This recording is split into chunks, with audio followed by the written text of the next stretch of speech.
At the heart of the city, between the hum of traffic and the splash of neon, Elias's small studio glowed warmly.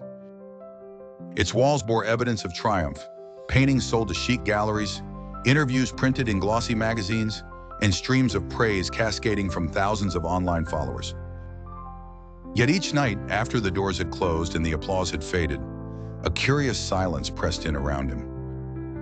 Success, it seemed, arrived wearing iron shoes, echoing inside his chest in a hollow, weightless rhythm. He often sat alone at his desk, sketchbook propped in a halo of lamplight, pencil suspended over a blank page. The world from the outside called him a gifted artist. But inside, a faint anxiety prickled at the edge of every thought.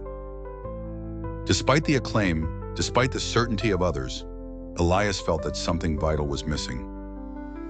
He tried to sketch it out, a feeling just beyond the reach of lines and color.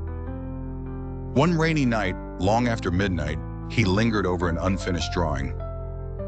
As he shaded a shadow, a strange image bloomed in his mind. A ceiling. Not an ornate or vaulted one, but a flat, heavy slab lowering itself above his head, dense and gray.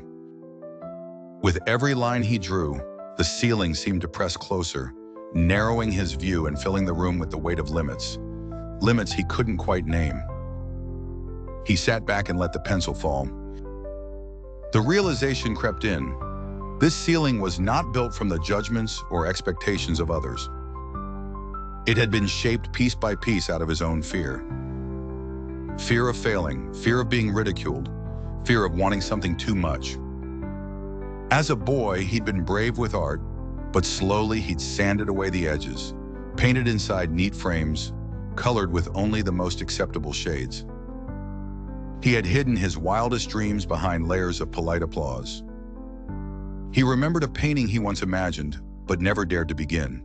Vast, chaotic, strange, unlike any he'd seen.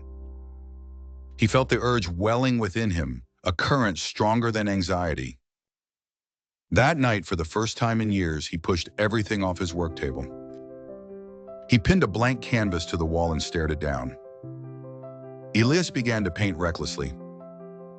He smeared color with his hands, let paint drip, let forms escape logic and symmetry. Hours disappeared as the ceiling in his mind groaned and fractured. Images burst forth. Dreams, fears, fragments of emotion realized in wild, uncensored strokes. The limits loosened, then vanished. Above his mental ceiling, he sensed the vastness of an open sky.